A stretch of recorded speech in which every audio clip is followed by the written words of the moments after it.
तुमसे मोहब्बत करती हूँ।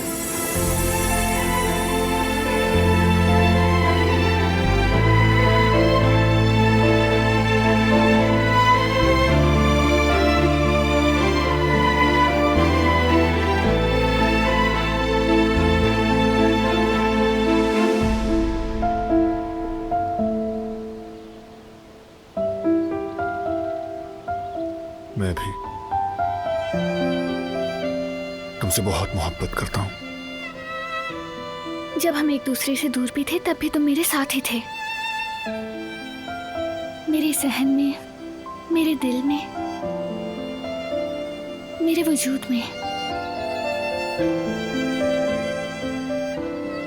सच्ची मोहब्बत करने वालों को कोई भी कभी भी जुदा नहीं कर सकता।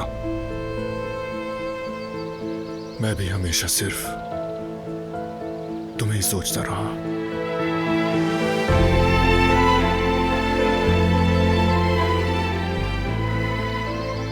तुम्हारे वजूद को महसूस करता रहा।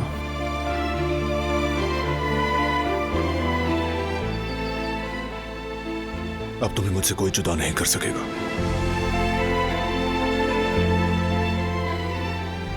एक दिन भी नहीं।